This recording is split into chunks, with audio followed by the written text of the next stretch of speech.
And to your point, be direct. No wishy-washy, be direct. You didn't just meet this person. It doesn't matter. When you're having this type of conversation, seniority differences doesn't matter. It doesn't matter if he's MD and has like 15 reports into him, or you just started last week. This is a humanity person-to-person conversation, and we're all humans at the end of the day. And we have the right to be able to speak up for ourselves if we're not treated the way that we like to be treated, period. Absolutely. Welcome to Happy to Offend You. Life guarantees that somebody's going to be offended by anything that you do. In fact, somebody right now is offended by life itself, but they don't have to be. This show guarantees that someone is going to be liberated from being offended by somebody else's offensive behavior. What? Yes, we said it. This show sets out to prove not only how to be liberated from being offended, and also how to be happy to offend. So if you're already offended, welcome to the show. And here's your host of The Very Offensive, Michelle Nedelec. Hey there, peeps. This is Michelle Nedelec, and I'm super glad that you're here with us today on Happy to Offend You, where you get to unravel the why behind the mystery, that just because you're offended by something or someone doesn't mean that you're going to die. In fact, if you can understand why they're not offended by the things that they do, we can actually create better connections. And today I'm here with my most amazing guest, Natalie. Natalie, the very offensive Natalie. Thank you so much for being here with us today. Thank you. I'm so excited to be here and have this amazing conversation with you. Nice. I love it when I call people highly offensive when they're adorable and sweet and have high personality. I'm sure that somebody's offended because you're gorgeous, you're happy, you're sweet, and it's like, yeah. I'm sure they are. I'm sure they are. I've had my fair share of situations in my career, 100%. So why don't you give us the highlight of who you are and what you do for business? Yeah, absolutely. So hello, everyone. I'm so happy to be here. I left corporate just 6 months ago to start my coaching and consulting business, all geared towards helping that working professional advance their careers without the headache and without the constant guesswork. And my specialty is working with high pressure type careers, scenarios, environments. My corporate life, I dived into for nearly 17 years on the trading floor of a leading Canadian bank. And I learned my fair share of things that I should and should not be doing to advance my career. So yeah, now all I want to do is pivot and help everyone I possibly can to bypass as many of the experiences, let's just put it politely, that I have gone through. Yeah, so that I can help them figure their shit out a lot quicker. I love it. So first off, for the purpose of those listening to this show, when you're recording, as of today's day, which happens to be September 21st, 2023, it's been 6 months. So we have no idea what the longevity of the show is going to be. So I want to make sure that everybody knows. And as time goes on, obviously, experience is growing. Thank you. However, you also have some epic experiences, which is why you pivoted into this whole world. So speaking of happy to offend you, I know that a lot of Wall Street and the Canadian version is very happy to offend people in the sake of making money. But there's also a lot of lessons to be learned, like financially, to be able to gain and garner like the wisdom, the financial depth, the understanding of stock markets, all of that to me is fascinating. Like there is a world there that I think most people are completely oblivious to. So if there was kind of anything that you see that people should understand about that world that don't understand, what would you say that it is? Oh, it's a good question. To be honest, trying to gauge stock market activity is anyone's guess. So trying to game the system, if you're sitting there thinking, okay, I should be investing my money and I've been hearing to diversify my resources, so let's just put some money into the stock market and cross our fingers, without deep diving into the companies that you're investing in and having a strategic like why behind it, please just don't do that. Like your money, go and park it into a GIC, something safer, or work with an investment professional that is going to do that analysis for you. I've seen a lot of people get burned over the years. and people like you and I investing our money, and clients taking risks in their portfolios. I would say single-handedly, the best tip that I have is being super up to date with what's going on in the market. And if you don't have a natural interest in the market, that probably tells you something as to what you should be doing with your money. Not the market. Not the market. That's awesome. And I think a lot of people are afraid to ask questions because, one, they're afraid to come across as stupid. To which I go, hey, you can call me stupid all fucking day long. I am good with that. And I'm going to ask you as many questions as I need to in order to get the information I want. So if you're offended by me asking questions, let me know right now and I'll go talk to somebody else. So, and you know what? I love that. to know. You need to know what's going on. 100%. And it's with that mentality that you don't get burned. Yeah. It's the people that don't ask the questions and they blindly just trust everything will be okay.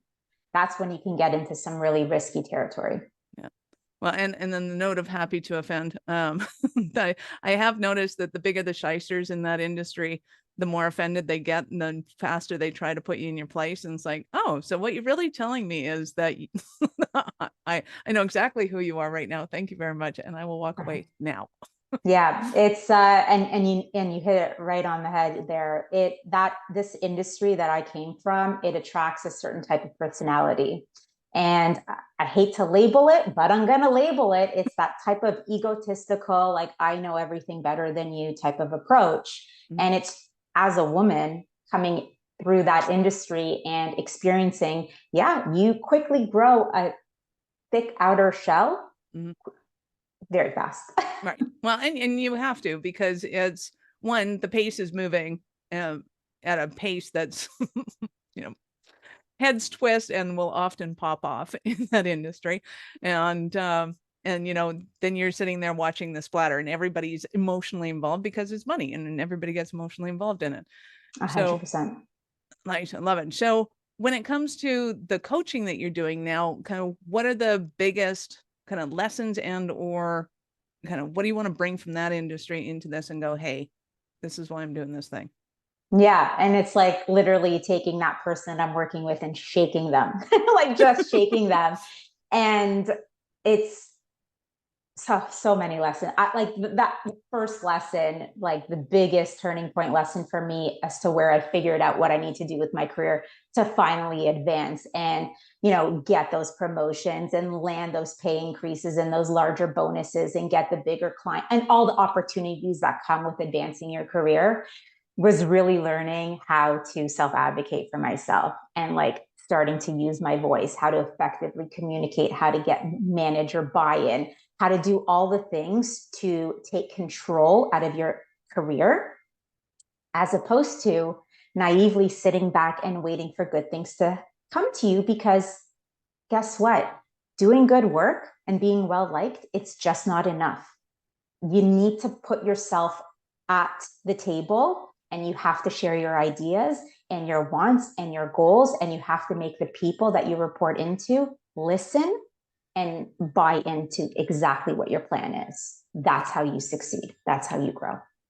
Absolutely. And I think particularly in that industry where there's going to be a lot of high D's on the disc profile is, they're very decisive. They're very fast. They're very aggressive, abrupt, and that's how they get the things done. So if you're not going to play that game, you're not going to get seen. And it's just as easy as that. And like, that's exactly it. If you're offended by that kind of behavior, then you definitely have to talk to Natalie and get that kind of shaken out, because I think the other problem is that people go, oh, I'm just this way. And it's like, well, that's very cute. It's very nice. And I get it that up until now you have identified with that, but that's not who you are. That's just how you've learned to live your life up till this point. And is it working for you? Yeah. And that's just it. And I think a lot of us come into these new environments, you're new bushy-tailed, wide-eyed. You're like, I'm just so excited and happy for this opportunity. God forbid, I'm not going to offend anyone. I'm not going to object to anything or challenge anyone on anything. It's the surest way to just stay stagnant in where you are. And I've seen it time and time again with my career, with my peers, and now with my clients. Nice. Well, and it all reminds me of, I had a client once upon a time who is this sweetest little church mouse I have ever met from Scotland. Wouldn't say shit if her mouth was full of it. And she decided to move with her husband to, of all places, Dallas, Texas, and joined a group of, old money down there. And I went, what the hell were you thinking? One surefire way to get squashed is to, bring a little church mouse into a room full of cats. Oh my Watch them gosh. go. I was like, okay, so we got a little PTSD. This is good. We're gonna work through this. And yeah, and I it love was it. just watching her come to life though, and step out of that and start to glow and have a voice and say what she wanted to say. And it's a beautiful thing to be able to see it. And it's an important thing to note, I think, that she didn't lose who she was. She gained a whole lot, and the people around her gained a whole lot of who she was, because up until then she just wasn't in a position to say it. Yeah. And that's just it. And being on the receiving end of seeing that transformation for my peers that while I was in corporate, and especially now with my clients, it's everything. It literally, that is the confirmation, validation, every single day that I get, that I'm like, this is the right decision that I made, because nothing fills me up more than being able to be a part of someone's journey to really truly step inside their own power. Right. Yeah. So when it comes to people being afraid to offend other people, let's start with, how many ways have you seen that they do that? You mentioned a few of them, but how does that manifest in somebody's life when they're afraid to offend other people? Oh, it's I can see from toxic coworker relationships where you're on the receiving end of, snarky comments and constant put downs, and if you're not ready to be able to speak up and defend yourself and challenge that other person that's creating this environment for you, it leads to burnout. It leads to, like basically deteriorating whatever self-confidence you have about yourself, your motivation to show up and do the good work. It literally strips you away. So definitely toxic environments, if you're not prepared to speak your mind and step up, that is surely going to take advantage of you and your potential. I absolutely wholeheartedly agree. And let's talk about the difference between defending yourself and becoming defensive.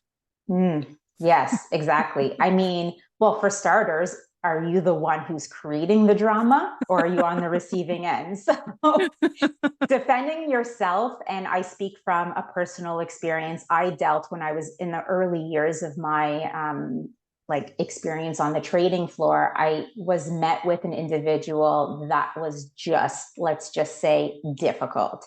Let's just call it as it is. He was an asshole. And it's, being on the receiving end. And I never thought that, I grew up with Russian parents. There's a little bit of a backbone in my history. So I never thought of myself as someone just lying down and just taking whatever comments that come my way when they're not warranted. So for me now, I'm in this situation where I'm still trying to impress everyone and show how valuable I am to the team, and being constantly met with ridicule and criticism and just all of the things of, you're not doing anything right, you're not good enough, for a year. I stood by and I took it for a year, and this was so against my character, and to the point where at that point I was like, I'm either quitting or I'm going to talk to this guy. And at that point, I was so scared. I created such a narrative in my head that I possibly can't confront him. But when you're at your breaking point, where you're either going to leave, you might as well. There's nothing to lose. And I can't even tell you, Michelle, it literally changed the trajectory of my whole career because of that one decision that I made. And after that conversation that I had with him, it completely, our relationship changed, like a full 180. It was incredible, the amount of realization that he had in that moment. He didn't even realize the impact that he was having on me. Sometimes in that state, you think that you're helping someone by giving them tough love, but that's actually not what's happening. And until that conversation, when I challenged his behavior and his actions and we spoke about it, that's when that light bulb went out and he had that aha moment. holy shit, I can't believe I'm doing this to this person. And you know what? We have a great relationship now. So things do change and it evolves. And that was the single-handedly best lesson that I had in my career. I was never going to put myself in that situation again. I love it because I see the dynamics of that particular conversation happening in three ways. One, who you became because of that conversation. But prior to that, kind of what precipice you had to be standing on in order to be able to make that decision, because it could have gone a lot of different ways, and a lot of them were back and down and, oh, well, I just have to, not offend other people. And like that could have been disastrous in so many levels. And then the third is, like you said, the conversation they had with him and being able for him to find out what your perspective of his conversation was, because obviously we all have this idea of how we come across, right? And it's never really the way we come across. We know that from listening to our own voice and a voicemail. Like what we're hearing is not what's coming out, no matter what, no matter what. Yeah, I couldn't agree more. There was a lot. There was a lot of learnings that I took away from it, and honestly, a lot of learnings that he took away from it too. Right. And when I was leaving, my close friends, they threw a party for me, a goodbye in the industry, and he was one of the people that came. And we still have conversations about that day and that conversation, how much each other has changed because of it. So let's talk about the dynamics of that conversation, because I think that's really important too. Is a lot of people can be assholes. I'm pretty sure everybody on the planet can be an asshole at some point in time in their life to at least one person. So from that position, it's like, okay, can somebody come and approach me and have me see things from another perspective? And how, in that instance, did you happen to have that conversation? I mean, obviously it's not the only way to have the conversation, but it clearly worked out well. So I think there's some kind of lessons in there, if you don't mind. Yeah, absolutely. I mean, for me specifically, I was at that turning point where I'm either going to have this conversation and things have to turn around, or I'm leaving because my mental health is more important than sticking around in this environment. And when you're the person that's receiving this toxic behavior and just feeling so down because of it, the best way to create that conversation is in a private setting. You don't want to do it in front of other coworkers. Like I worked on a trading floor where the next person I sat was with not even like a foot away from me. So this is an intimate private conversation. Pull the individual off, schedule some time, and truly open up, and don't allow yourself to be just go to a place of emotion. Prepare for the conversation. Bring examples to the table and specifically relate them to the impact that it has on you, and suggest other ways in which you can solutions where you guys can now, this is what's happened. Now you're fully aware. How can we work best going forward? What can I do? And actively listen, because it's a lot to tell someone, hey, listen, you're acting like an asshole and I need you to change because of A, B, and C, and you're making me feel really bad about it. But it's also another to be like, okay, the conversation's had, how do we grow from here? We need to move on. And it's coming with that sense of just professionalism at the end of the day. We don't need to be best friends, but we need to work together. So let's figure this shit out. I love it. Well, and I think too, when it comes to a lot of kind of my perspective on conversations, especially in business world, I frame on the disc profile because I think it's an easy way to be able to kind of position yourself on the floor, draw the floor, write out DISC. Okay, who's standing where? Okay, what in a conversation do you hate? What in a conversation do you love? What do I need to say in order for you to hear me and not be analyzing what I'm saying, but actually hearing it? And how do you come across? Because I think when it comes to high Ds, it's important to understand that if you're having a wishy-washy, super nice, well, I'm really not sure how you're going to take this, but I really want to come across in a way that doesn't hurt you. And like, shut the fuck up now. I don't want to hear it. I don't want to know. And I get it. You're trying to soften the conversation, but that does not help them hear what you're saying. It has to be just, hey, I have an issue with conversations that are going on. Yeah, What I do. 100%. And thinking back to that moment, I think the way I opened up the conversation, we sat down in our room, we closed the door. It's just me and him on opposite sides of the table. I'm like, listen, if this doesn't change, and I'm like literally gesturing, like me and you, this dynamic, I'm fucking quitting, and I'm quitting because of you. So it's like, oh shit, okay, what's going on? Oh my God. Right away, right? You have his attention or her attention, whoever it is, yep. And you can have a conversation. And to your point, be direct. No wishy-washy, be direct. You didn't just meet this person. It doesn't matter. When you're having this type of conversation, seniority differences doesn't matter. It doesn't matter if he's MD and has like 15 reports into him, or you just started last week. This is a humanity, person-to-person conversation. And we're all humans at the end of the day. And we have the right to be able to speak up for ourselves if we're not treated the way that we like to be treated, period. Absolutely. Absolutely. And I think weirdly enough, sometimes the same dynamic can happen when a high D is the subordinate to a superior who is a high I.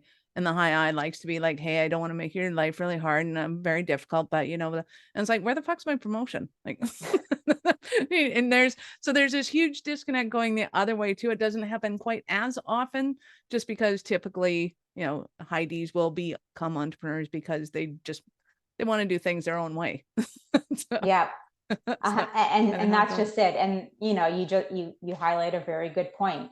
There's going to be a number of challenges that you experience in your corporate life. Like it is what it is. I'm sorry, but there's no such thing as like a perfect unicorn experience where you don't have any obstacles that you have to overcome, and you either choose to, uncover those blind spots that you might be self-imposing on yourself, or the red flags that are around you. And maybe it's just not the right culture fit for you. And this is not the right environment for you to thrive. But guess what? There's a million other opportunities waiting for you. You just need to take that leap of faith. So, and that's what I keep seeing over and over again with my clients. It's like this feeling that they don't have a choice and they have to stay. Mm-hmm. And it's uncovering what that actually truly means and really, how true is that? Really, there's nothing else that you could be doing. There's no other role or company that you can work for or be a part of. So it's really just dissecting a lot of that. And it's a lot of it is the mindset. What are you telling yourself on a daily basis?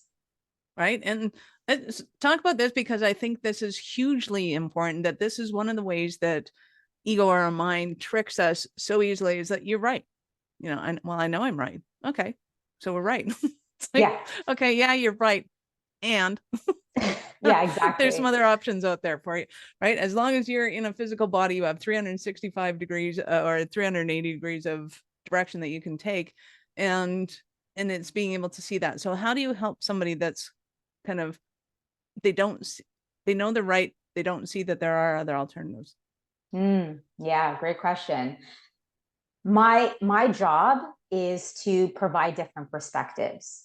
I'm not there to impose anything on my clients. I'm there to help them. So if they're seeking out coaching and to figure out how to best advance in their career or get that better positioning or figure out how to achieve whatever goal they're going after, my goal is their goal and how to do it. And if we keep tripping up on the same limiting belief or the same assumption-based thinking that's holding them back, my job is just to highlight it and ask them what their feedback on that is. And it's that constant just calling it out. Do you see what's happening here? And with enough, you'd be surprised how quickly my clients are like, oh shit, yeah, this is happening again. I didn't realize how much I was thinking that way. And then immediately they're bought into, well, I don't want to think that way or feel that way because that doesn't serve me. So let's think of strategies to get me out of that mindset. And then it's creating new habits for yourself to pull out. But to answer your question, it's not that, it's just mirroring back to them what they're saying to me. And that's usually where the aha moments come. Well, and I have found it particularly fascinating when I say, well, tell me a bit more about that. Why does, how does that sound being right about this? Whatever that is. And then when they say it out loud, it's like, oh my God, you sound like such a victim. I'm like, okay, so now what are we going to do about it? It's like, Right. when we get it out of our head, all of a sudden it comes across different. It has a different appeal. It's, we start to, for some reason, when stuff gets stuck in our cranium, it's just so easy to justify and to maintain. And as soon as it comes out, it's like, oh, well, Yeah. it looks so attractive, does it? Exactly. Maybe there is another way that I can explore going about this. Exactly. You're open. You're at least open when you can, and to your point, when you hear it back for yourself. I love it. So when you're working with people, are you working mostly with kind of C-suites and corporate, or are you working with founders, entrepreneurs, that kind of thing? Both? So it's really that working professional in that corporate setting, and anyone that's working in that high pressure type of career. So I don't want to limit myself to, just trading floor folks, right? Just capital markets, just investment bankers. Absolutely not.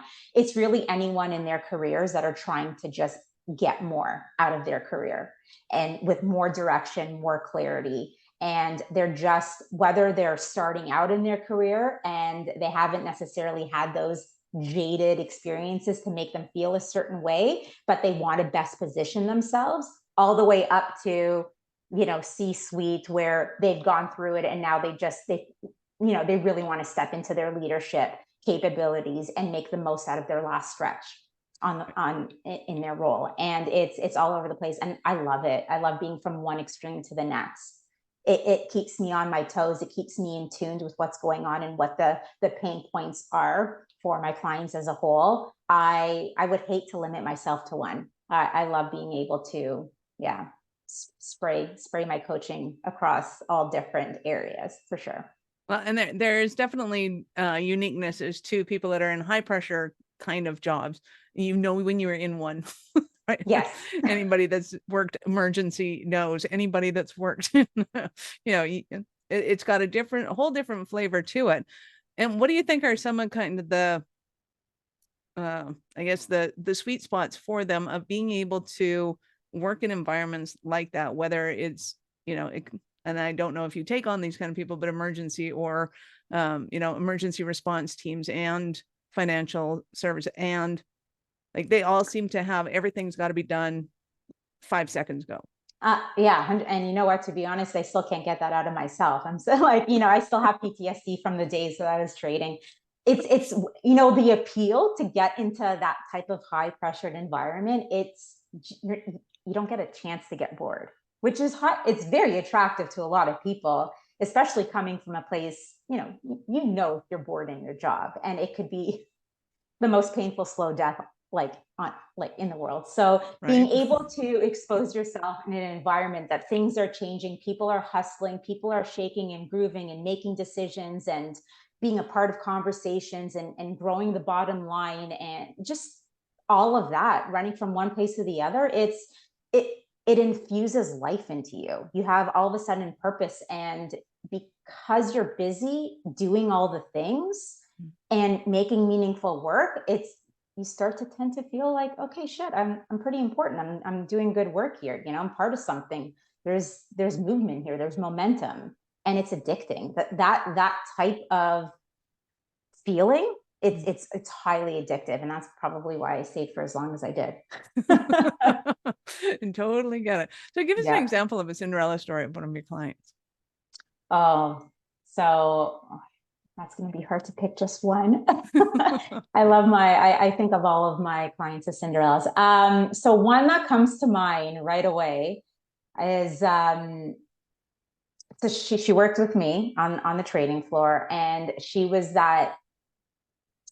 necessarily that like mouse personality. She was comfortable enough with sharing her thoughts, but as soon as it didn't work out the way that she intended, she immediately shut down and reverted back. So she was at a point in her career where she just was at a crossroads, and the conversations that she was having, she thought she was doing all the right things by speaking to her manager and voicing what she wanted. it just wasn't happening. So year after year, the motivation was completely like nosediving. She just lacked all desire to continue moving ahead and showing up and doing meaningful work. And it got to the point where her self-confidence was at an all-time low, and she was contemplating leaving completely. And that's when she reached out for coaching. And it was just her transition from where she was to where she is now. Oh my gosh, it just warms my heart. And like I said earlier, being able to challenge one's thinking, and I love to say, but I'm doing all the right things, Natalie. And like I love receiving that. You're like, okay, so tell me, what are all the things you're doing? And then we start to brainstorm other ways of being able to approach it, other ways to be able to challenge your manager, other conversations and tactics and skills, and all the things that I've like learned over the years that I'm infusing into these sessions and bringing the perspective for different strategies. She's like, oh shit, no, I guess I haven't been doing all the things. And for her specifically, she ultimately made the decision to join another company. But I'm telling you, Michelle, like without the work that we did together, she is the most confident she's ever been. She knows exactly the value she brings to the table and where her worth is valued. And she knows exactly the type of people that she wants to work. To be zeroed in on who you are and exactly the type of environment that you choose to work into versus being subject to, I'll just, it is what it is, and I'll continue just taking what I get. Like night and day experience. And she's killing it. She's at a pension plan now, and she's in charge of new initiatives, and she's being asked to, like, her whole role is to strategize and draw from experience, and she's built up a wealth of knowledge over the years that now she's owning. She's like, oh, I'm actually much like, yeah, I have a lot to bring to the table, and people are listening, and she can't be happier. So that's Cinderella story. Yeah, I love it. Well, and there's nothing wrong with change, but I always say walk, don't run.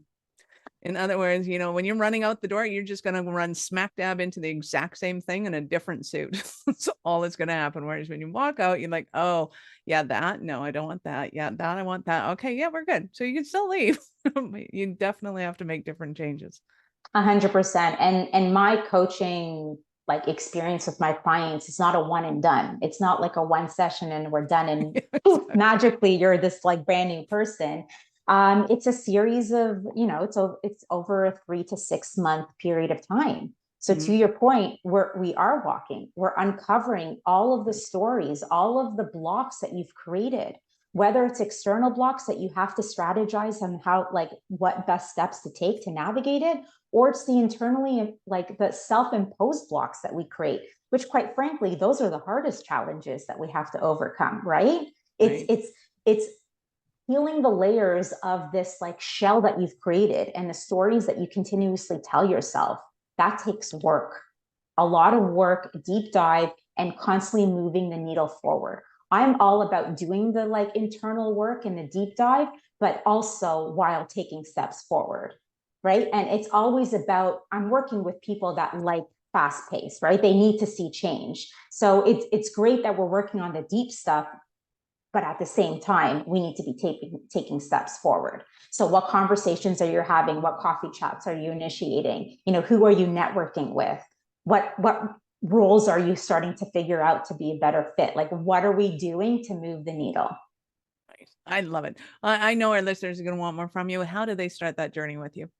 Oh my gosh, I would love that. Well, my biggest platform that I'm on is LinkedIn. So absolutely reach out there, reach out to my website, and yeah, book a call with me. All my information is there. You can find everything on LinkedIn and my website of how to reach out to me. Love it. We will, of course, have all of Natalie's links in the show notes. So go ahead and scroll down, open them up in a new browser, of course, because we're not done yet. Right. So we have talked about your epic moment of when you discovered that, you are happy to offend somebody if it's going to get you you need to get, and how you do that with grace and ease. So I'm going to take it back to, at what point in life did you know that you were especially kind of crazy enough to think that you could become an entrepreneur?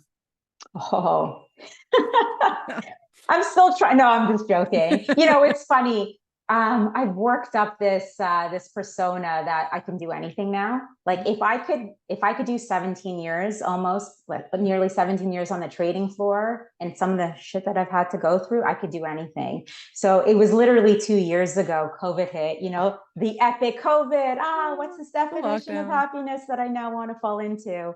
Um, it was that life event Mhm. for all of us, for me, that I was the interception point where I'm like, okay, enough's enough. Like, I know this isn't filling my bucket. I know I'm not fulfilled.